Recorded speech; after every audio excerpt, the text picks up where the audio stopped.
Mari kita mulai renungan hari ini. Terima kasih Yesus, terima kasih Tuhan. Hari yang baru, berkat yang baru Kau curahkan pada kami semuanya. Terima kasih Yesus, terima kasih Tuhan. Terima kasih untuk anugerah-Mu. Terima kasih Yesus, Bapa kami yang baik. Kau selamatkan kami Tuhan. Berkat-Mu tercurah dalam hidup kami Tuhan. Berkat surgawi, berkat duniawi Yesus. Kami Kau proteksi Yesus. Damai sejahtera Tuhan Kau tinggalkan bagi kami Yesus. Terima kasih Yesus, terima kasih Tuhan. Kami anak-Mu yang telah dibangkitkan. Terima kasih Yesus, terima kasih Tuhan. Dan kiranya Roh Kudus-Mu, hadirat-Mu memenuhi kami semuanya Tuhan. Berbicaralah Tuhan. Kami serahkan renungan harian ini hanya kepada-Mu. Amin. Kita akan nyanyikan lagu yang pertama. Hidupmu berharga bagi Allah. Tiada yang tak berkenan di hadapannya. Dia ciptakan kau seturut gambarnya. Sungguh terlalu indah kau bagi Dia. Dia berikan kasih-Nya bagi kita. Dia telah relakan segalanya. Dia disalib untuk tebus dosa kita. Karena hidupmu sangatlah berharga. Bulu yang terkulai takkan dipatahkannya. Dia akan jadikan indah. Sungguh lebih berharga. Sumbu yang telah pudar takkan dipadamkannya. Dia akan jadikan terang untuk kemuliaannya. Amin ya. Amin. Kita akan lanjutkan ya. Kita akan membaca dan merenungkan perikop selanjutnya. Kita ambil dari Matius pasal 23 ayat 1 sampai 36. Ditulis juga oleh Markus, Lukas. Kita akan baca ya. Yesus mengecam ahli-ahli Taurat dan orang-orang Farisi. Maka berkatalah Yesus kepada orang banyak dan kepada murid-muridnya. Katanya, ahli-ahli Taurat dan orang-orang Farisi telah menduduki kursi Musa. Sebab itu turutilah dan lakukanlah segala sesuatu yang mereka ajarkan kepadamu. Tetapi janganlah kamu turuti perbuatan-perbuatan mereka, karena mereka mengajarkannya tetapi tidak melakukannya. Mereka mengikat beban berat lalu meletakkannya di atas bahu orang, tetapi mereka sendiri tidak mau menyentuhnya.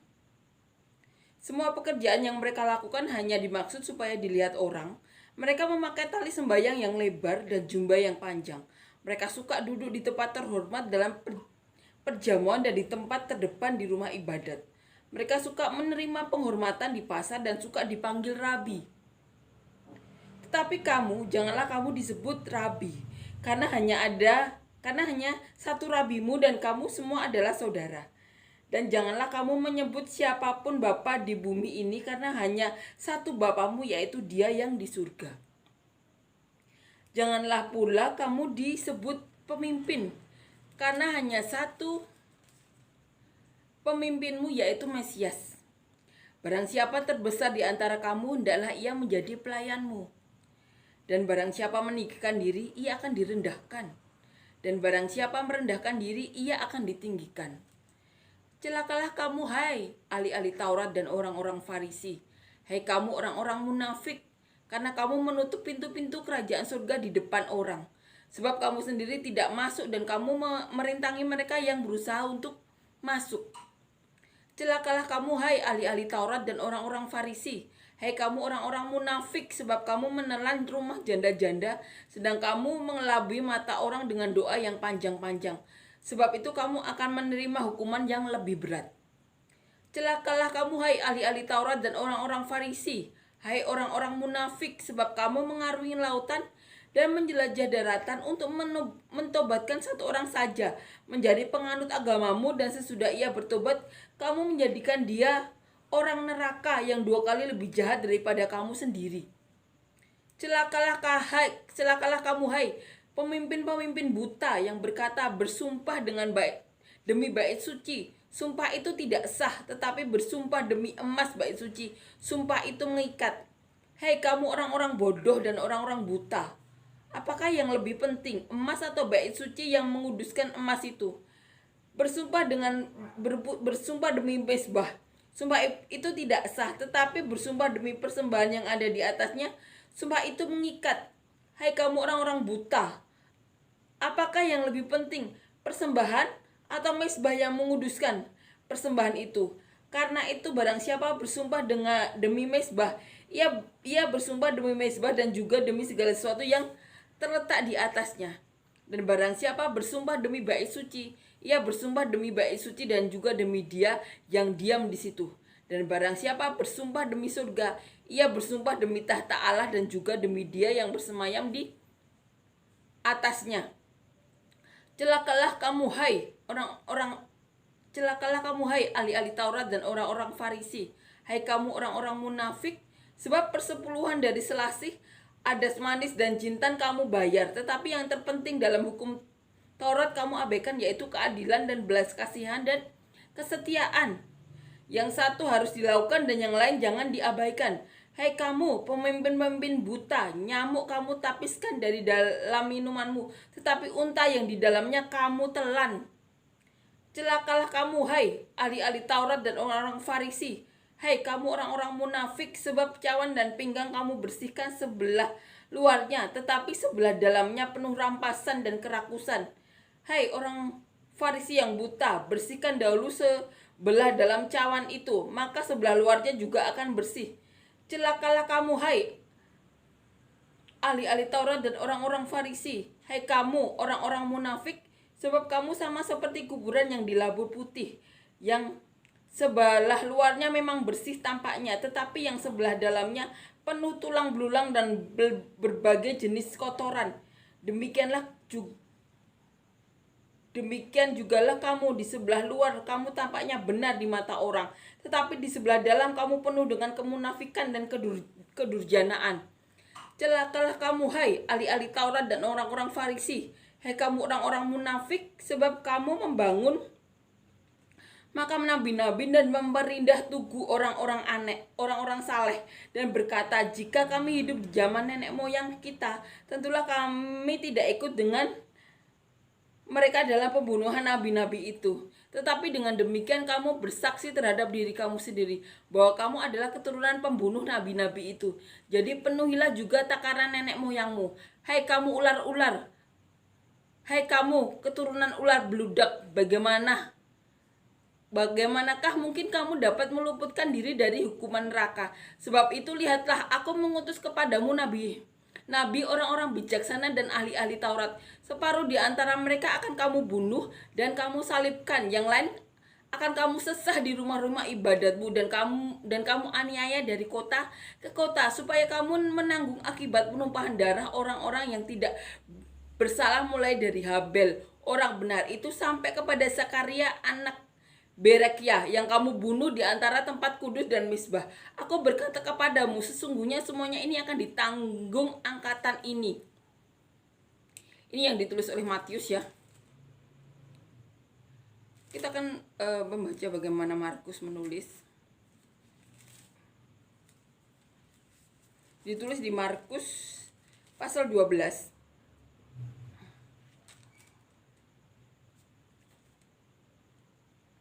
Ayat 18 sampai 17. Maaf.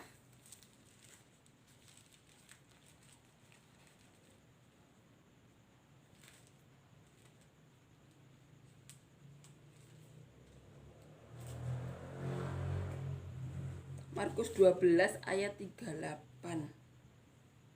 Yesus menasihatkan supaya hati-hati terhadap ahli-ahli Taurat. Markus 12 ayat 38 sampai 40. Kita akan baca. Dalam pengajarannya, Yesus berkata, hati-hatilah terhadap ahli-ahli Taurat yang suka berjalan-jalan memakai jubah panjang dan suka menerima penghormatan di pasar, yang suka duduk di tempat terdepan di rumah ibadat dan di tempat terhormat dalam perjamuan, yang menelan rumah janda-janda, sedang mereka mengelabui mata orang dengan doa yang panjang-panjang. Mereka ini pasti akan menerima hukuman yang lebih berat. Kita akan baca bagaimana Lukas menulis. Ditulis di Lukas pasal 11.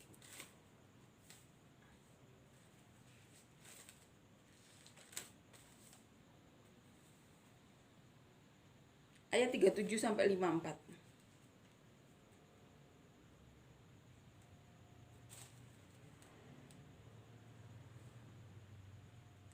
Kemudian dilanjutkan Lukas 20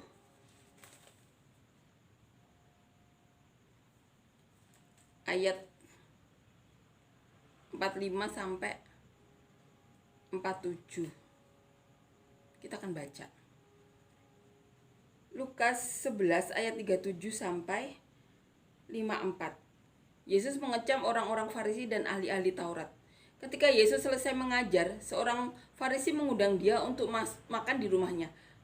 Maka masuklah ia ke rumah itu lalu duduk makan. Orang Farisi itu melihat hal itu dan ia heran karena Yesus tidak mencuci tangannya sebelum makan. Tetapi Tuhan berkata kepadanya, "Hai kamu orang-orang Farisi, kamu membersihkan bagian luar dari cawan dan pinggan, tetapi bagian dalammu penuh rampasan dan kejahatan. Hai orang-orang bodoh, bukankah dia yang menjadikan bagian luar, dia juga yang akan menjadikan bagian dalam. Akan tetapi berikanlah isinya sebagai sedekah dan sesungguhnya semuanya akan menjadi bersih bagimu. Tetapi celakalah kamu, hai orang-orang Farisi, sebab kamu membayar persepuluhan dari selasih, ingu dan segala jenis sayuran, tetapi kamu mengabaikan keadilan dan kasih Allah. Yang satu harus dilakukan, yang lain jangan diabaikan. Celakalah kamu, hai orang-orang Farisi, sebab kamu suka duduk di tempat terdepan di rumah ibadat dan suka menerima penghormatan di pasar. Celakalah kamu, sebab kamu sama seperti kubur yang tidak memakai tanda. Orang-orang yang berjalan di atasnya tidak mengetahuinya. Seorang dari antara ahli-ahli Taurat itu menjawab dan berkata kepadanya, "Guru, dengan demikian engkau menghina kami juga." Tetapi ia menjawab, "Celakalah kamu juga, hai ahli-ahli Taurat, sebab kamu meletakkan beban-beban yang tak terpikul pada orang, tetapi kamu sendiri tidak menyentuh beban itu dengan satu jari pun. Celakalah kamu, sebab kamu membangun makam nabi-nabi, tetapi nenek moyangmu tidak membunuh mereka. Dengan demikian kamu mengaku bahwa kamu membenarkan perbuatan-perbuatan nenek moyangmu, sebab mereka tidak membunuh nabi-nabi itu dan kamu membangun makamnya. Sebab itu hikmat Allah berkata, aku akan mengutus kepada mereka nabi-nabi dan rasul-rasul, dan separuh di antara nabi-nabi dan rasul-rasul itu akan mereka bunuh dan mereka aniaya, supaya dari angkatan ini dituntut darah semua nabi yang telah tertumpah sejak dunia dijadikan, mulai dari darah Habel sampai kepada darah Sakaria yang telah dibunuh di antara mezbah dan rumah Allah. Bahkan aku berkata kepadamu, semuanya itu akan dituntut dari angkatan ini. Celakalah kamu, hai ahli-ahli Taurat, sebab kamu telah mengambil kunci pengetahuan. Kamu sendiri tidak masuk ke dalam, dan orang yang berusaha untuk masuk ke dalam kamu halang-halangi." Dan setelah Yesus berangkat dari tempat itu, ahli-ahli Taurat dan orang-orang Farisi terus-menerus mengintai dan membanjirinya dengan rupa-rupa soal. Untuk itu mereka berusaha memancingnya supaya mereka dapat menangkapnya berdasarkan sesuatu yang diucapkannya. Mereka mencobai Tuhan.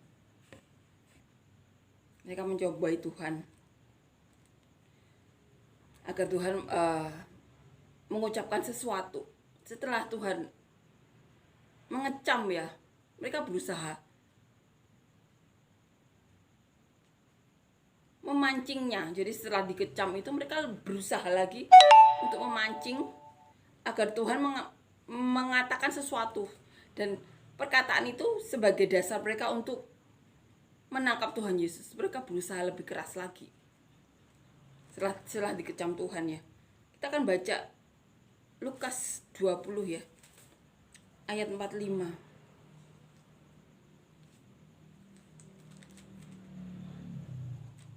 Yesus menasihatkan supaya waspada terhadap ahli-ahli Taurat. Lukas 20 ayat 45 sampai 47. Ketika semua orang mendengarkan, Yesus berkata kepada murid-muridnya, waspadalah terhadap ahli-ahli Taurat yang suka berjalan-jalan, memakai jubah panjang dan suka menerima penghormatan di pasar, yang suka duduk di tempat terdepan di rumah ibadat dan di tempat terhormat dalam perjamuan, yang menelan rumah janda-janda dan yang mengelabui mata orang dengan doa yang panjang-panjang. Mereka itu pasti akan menerima hukuman yang lebih berat. Ini ya, ini Tuhan mengajarkan loh. Saking Tuhan mengecam ahli-ahli Taurat, Tuhan berkata sampai angkatan ini akan menerima hukuman sejak dari awal orang-orang tidak bersalah dibunuh. Dari zaman Habel, Sakaria, semuanya ditimpakan di angkatan itu. Penting untuk apa? Berhati-hati memilih pimpinan. Kita akan baca dan renungkan ya.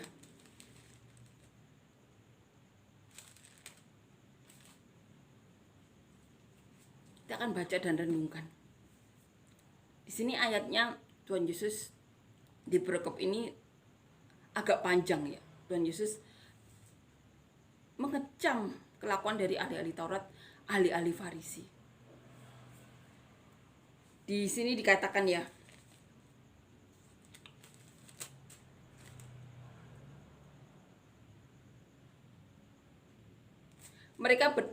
Tuhan Yesus mengatakan mereka mengajarkan, tetapi mereka tidak melakukannya.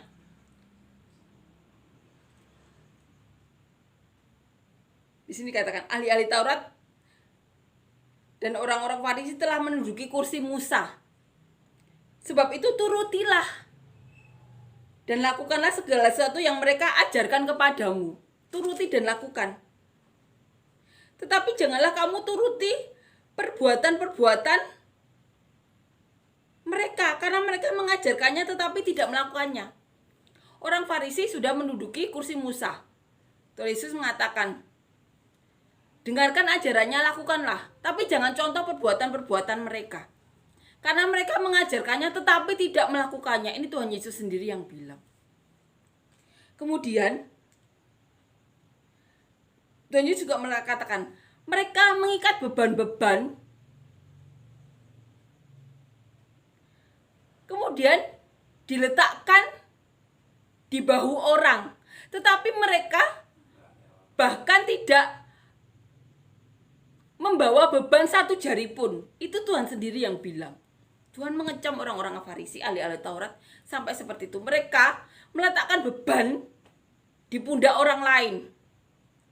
Tetapi mereka itu tidak menanggung beban itu satu jari pun. Itu Tuhan sendiri yang bilang. Semua pekerjaan yang mereka lakukan hanya dimaksud supaya dilihat orang.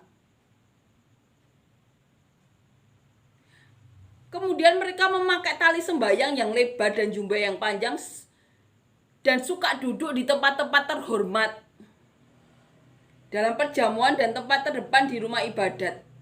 Mereka suka mendapat penghormatan. Kemudian Tuhan juga katakan,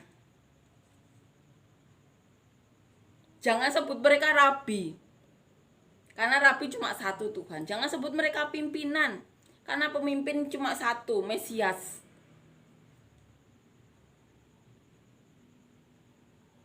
Ini dikatakan ini ya kepada murid-murid Tuhan Yesus. Kepada murid-murid Tuhan Yesus. Tuhan Yesus katakan kepada muridnya, kamu jangan sebut mereka rabi, karena rabi kamu cuma satu, Tuhan Yesus. Kamu jangan sebut mereka bapak, karena bapakmu cuma satu, Bapak yang di surga. Kamu jangan sebut mereka pemimpin, karena apa? Pemimpinmu cuma satu, Mesias. Tuhan Yesus katakan itu kepada murid-murid Tuhan Yesus. Dan Yesus katakan, barang siapa terbesar di antara kamu, dia harus menjadi pelayan. Seperti yang pernah kita baca kemarin yang Tuhan ajarkan. Siapapun yang ingin memimpin atau terdepan harus menjadi pelayan, harus mau melayani. Tuhan Yesus katakan, barang siapa yang meninggikan diri, ia akan direndahkan. Dan barang siapa merendahkan diri, dia akan ditinggikan. Siapapun yang sombong, dia akan direndahkan. Tapi siapapun yang merendahkan diri, dia akan ditinggikan oleh Tuhan.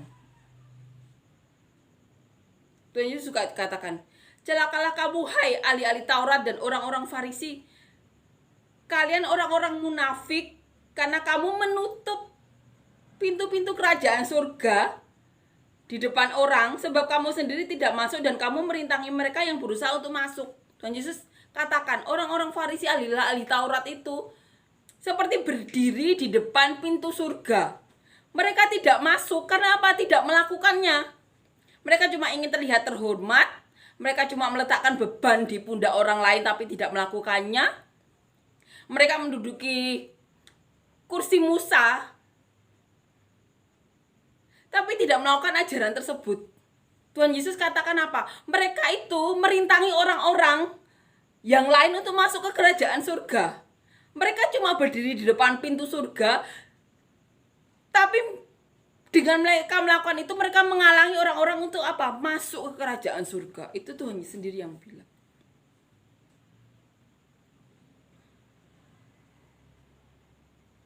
Tuhan Yesus juga katakan saat itu orang-orang ahli-ahli Farisi, ahli-ahli Taurat itu apa?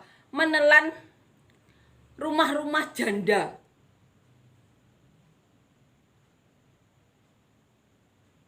Sedangkan mereka bertindak seolah-olah menjadi orang baik ya, dengan berdoa panjang-panjang di depan orang-orang ya pastinya ya. Sebab itu kamu akan menerima hukuman yang lebih berat. Kemudian Tuhan Yesus juga katakan, celakalah kamu hai ahli-ahli Taurat dan orang-orang Farisi, hai kamu orang-orang munafik, sebab kamu mengarungi lautan dan menjelajah daratan untuk menobatkan satu orang.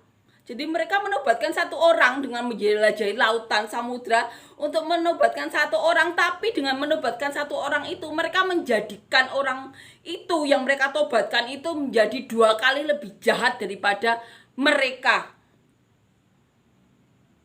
Ini yang dilakukan ahli-ahli Taurat. Jadi Tuhan Yesus katakan seperti itu. Kalian cuma menobatkan satu orang, tapi dengan menobatkan satu orang itu, kalian buat orang yang kalian tobatkan itu 2 kali kelakuannya lebih jahat. Tuhan Yesus katakan sendiri.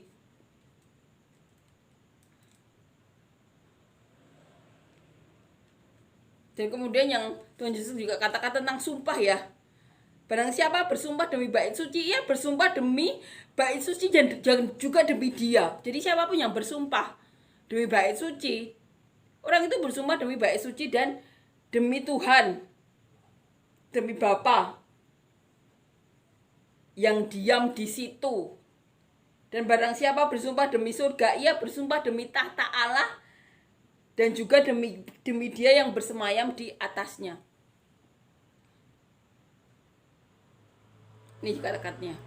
Celakalah kamu hai ahli-ahli Taurat dan orang-orang Farisi, hai kamu orang-orang munafik, sebab persepuluhan dari selasih, adas manis dan juga jintan kamu bayar, tetapi yang terpenting dalam hukum Taurat kamu abaikan, yaitu keadilan dan belas kasihan yang dan kesetiaan. Yang satu harus dilakukan dan yang lain jangan diabaikan. Tuhan Yesus juga membahas persepuluhan. Persepuluhan di orang Kristen dilakukan agar apa? Agar kegiatan bergereja terus berjalan. Karena saat bergereja, persepuluhan memang sangat diperlukan untuk memenuhi kebutuhan gereja tersebut. Banyak kegiatan, di mana juga selain gembala juga banyak pelayan-pelayan Tuhan atau pegawai-pegawai yang perlu digaji kan. Tapi Tuhan Yesus katakan, saat mereka melakukan persepuluhan itu, Tetapi mereka mengabaikan yang terpenting dalam hukum Taurat, yaitu apa? Keadilan, belas kasihan, dan kesetiaan. Dan yang terpenting dalam hukum Taurat itu keadilan, harus ada keadilan. Harus ada belas kasihan, kasih karunia. Kesetiaan harus ada di situ. Tetapi mereka mengabaikannya. Mereka cuma menerima persepuluhannya saja, tapi tidak melakukannya yang lain, yaitu apa? Keadilan, belas kasihan, kesetiaan. Mereka tidak berikan itu. Yang satu harus dilakukan, tapi yang lain jangan diabaikan. Itu Tuhan sendiri yang katakan.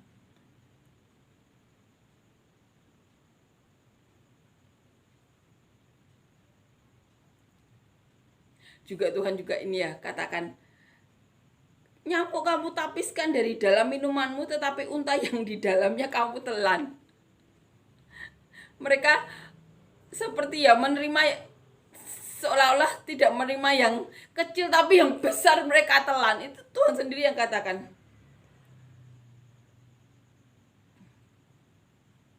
Ini Tuhan Yesus juga katakan sesuatu yang kita harus ini ya, merenungkan apa yang kita lakukan seperti orang Farisi atau seperti yang diajarkan Tuhan.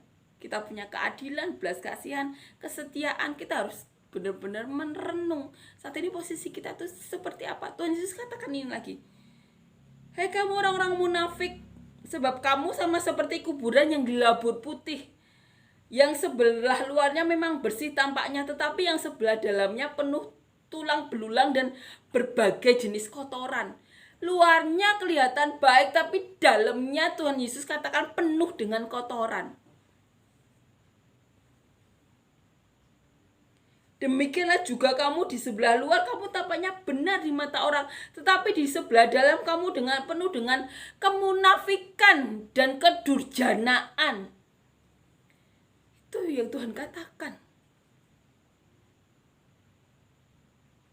Tuhan katakan lagi, hei kamu orang-orang munafik, Tuhan katakan kepada orang-orang ahli Farisi, kamu membangun makam nabi-nabi dan memperindah tugu orang-orang saleh, dan berkata jika kami hidup di zaman nenek moyang kita, tentulah kami tidak ikut dengan mereka dalam pembunuhan nabi-nabi itu. Mereka berkata, kalau mereka hidup di zaman kitab Taurat, mereka tidak akan membunuh nabi-nabi. Mereka tidak akan membunuh, tidak akan menyiksa, tapi buktinya mereka membunuh Tuhan Yesus. Tetapi dengan demikian kamu bersaksi terhadap diri kamu sendiri bahwa kamu adalah keturunan pembunuh nabi-nabi itu. Tuhan katakan seperti itu. Jadi penuhilah juga takaran nenek moyang kamu.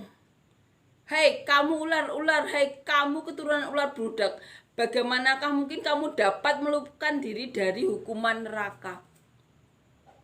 Sebab itu lihatlah aku mengutus kepadamu nabi-nabi, orang-orang bijaksana dan ahli-ahli Taurat. Separuh di antara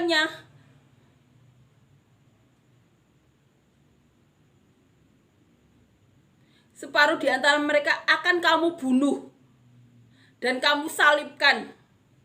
Yang lain akan kamu sesah di rumah-rumah ibadatmu dan kamu aniaya dari kota ke kota supaya kamu menanggung akibat salah satu dari Habel. Orang benar itu sampai kepada Zakaria anak Berekia yang kamu bunuh di antara tempat kudus dan mezbah. Aku berkata kepadamu sesungguhnya semua ini akan ditanggungkan. Saat mereka berkata munafik, saya kalau ada di zaman nabi-nabi itu, saya tidak akan membunuh nabi-nabi itu. Tapi Tuhan Yesus berkata, dengan kalian berkata seperti itu, kalian mengakui bahwa kalian itu adalah keturunan dari pembunuh nabi-nabi itu. Makanya kamu akan menerima hukuman sejak awal nabi-nabi itu dibunuh. Tuhan Yesus katakan sendiri. Kemunafikan berkata cuma di bibir. Dengan berkata seperti itu, Tuhan Yesus malah berkata, jadi penuhilah juga takaran nenek moyangmu. Saat mereka berkata munafik seperti itu, Tuhan Yesus katakan, penuhilah takaran nenek moyangmu. Itu Tuhan sendiri katakan. Mari kita merenung. Mari lakukan. Seperti yang Tuhan Yesus katakan. Tetapi yang terpenting dalam hukum Taurat yang kamu abaikan yaitu keadilan, belas kasihan, kesetiaan. Sudahkah kita melakukan apa? Yang terpenting keadilan, belas kasihan, dan kesetiaan. Saat ahli-ahli Farisi itu berkata munafik di depan Tuhan, berkata bahwa mereka tidak akan membunuh nabi-nabi kalau mereka hidup di zaman itu. Tuhan Yesus katakan, kalian saat berkata seperti itu, kalian mengakui bahwa kalian itu keturunan dari pembunuh-pembunuh nabi tersebut. Karena kemunafikan mereka berkata, penuhilah hukuman nenek moyang kalian. Sejak dari zaman Habel sampai Tuhan Yesus, hukuman diberikan kepada angkatan mereka. Berhati-hati berkata munafik. Ini Tuhan Yesus ajarkan ya. Amin ya. Amin. Kiranya ini mengajarkan kita. Mari kita berlaku seperti yang Tuhan ajarkan. Kita melakukan kewajiban sebagai orang Kristen yang cinta Tuhan. Mendukung gereja. Berikan persepuluhan untuk agar apa kegiatan untuk memberi belas kasihan kepada orang-orang di dalam gereja dan orang-orang sekitarnya tetap berjalan. Tapi jangan abaikan apa? Keadilan, kesetiaan, belas kasihan. Itu yang terpenting dalam hukum Taurat ini Tuhan Yesus yang ajarkan. Berhati-hati saat berkata munafik. Tuhan Yesus juga ajarkan seperti itu. Saat itu mereka berkata di depan Tuhan Yesus ya. Jadi mereka malah kena. Tuhan Yesus katakan kalian akan menerima hukuman dari nenek moyang kalian. Dari zaman Habel. Kiranya ini menguatkan kita, mengajarkan kita. Lakukan apa yang benar. Saat kita bergereja, lakukan apa yang dikatakan pendeta itu. Karena mereka telah menduduki kursi Musa. Tapi saat siapapun ya yang melakukan sesuatu yang buruk, jangan tiru perbuatan mereka. Itu yang Tuhan ajarkan. Amin ya, kiranya ini menguatkan kita, mengajarkan kita. Tuhan Yesus ajarkan tentang banyak hal. Kesetiaan, keadilan, belas kasihan. Yang satu dilakukan, yang lain jangan diabaikan. Amin ya, kita akan nyanyikan lagu yang kedua.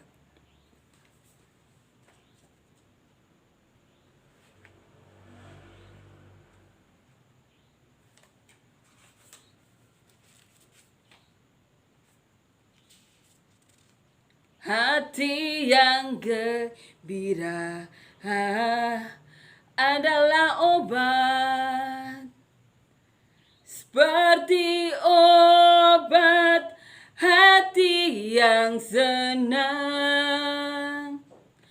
Tapi semangat yang patah keringkan tulang. Hati yang gembira, Tuhan senang. Amin ya. Kiranya kita melakukan apa yang terpenting dalam hukum Taurat, yaitu keadilan, belas kasihan, dan kesetiaan.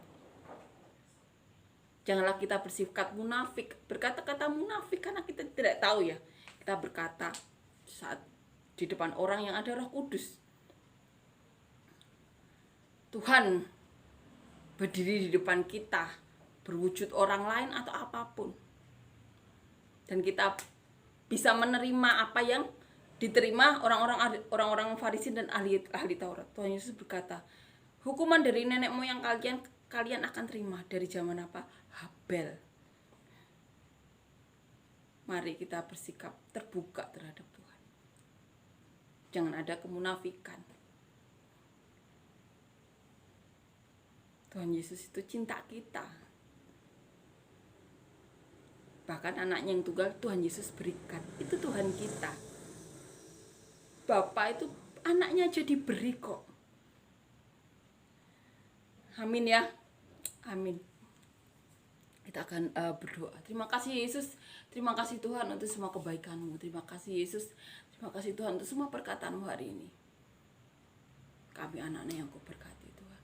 Kesetiaan-Mu, belas kasihan-Mu, keadilan-Mu melingkupi kami. Apapun yang dilakukan orang Tuhan, kami pandang Kau Yesus. Yang terpenting dalam kitab hukum Taurat. Dan Kau sempurnakan lewat kasih karunia-Mu. Belas kasihan, keadilan, kesetiaan kiranya melingkupi kami dan kami bisa melakukannya kepada orang lain Tuhan. Dan Kau yang mampukan Yesus. Dan kami tidak bosan-bosan berdoa kiranya setiap apapun yang kami dengar, kami baca, kami renungkan hari ini menjadi benih yang baik Tuhan. Untuk kami tabur di hati kami yang telah Kau jadikan tanah yang baik, sehingga dapat bertumbuh, berakar, kuat, berbuah lebat bagi kemuliaan. Untuk memberkati orang-orang Tuhan, untuk memberikan damai sejahtera, berkat surgawi, berkat duniawi, kekuatan daripada-Mu Tuhan. Untuk bisa memberkati siapapun yang kami berkati sampai ke ujung bumi, seperti yang Kau mau Tuhan. Dan kami juga berdoa Yesus, untuk apapun yang kami lakukan selama kami hidup di dunia ini Tuhan. Selama kami hidup di dunia ini Yesus, apapun yang kami lakukan di pekerjaan kami atau proyek-proyek yang Kau titipkan kepada kami selama kami hidup, biarlah kami melakukannya seperti kami lakukan ibadah kepada-Mu Tuhan, untuk menyenangkan-Mu, sehingga hikmat-hikmat Kau berikan, jalan keluar Kau berikan, berkat-berkat-Mu Kau curahkan, sehingga bisa memberkati orang-orang yang melakukan pekerjaan atau proyek-proyek yang Kau titipkan selama kami hidup, bahkan memberkati sampai ke ujung bumi Tuhan. Dan selama kami hidup dimanapun kami Kau tempatkan, di keluarga, untuk anak-anak kami, keluarga besar kami Tuhan, di pergaulan, di pelayanan, di pekerjaan, dimanapun Tuhan, kiranya kami Kau penuhi Roh Kudus-Mu Tuhan. Hadirat-Mu ada sehingga kami bisa menjadi saluran berkat-Mu. Dan untuk siapapun saat ini sehingga mengalami sakit,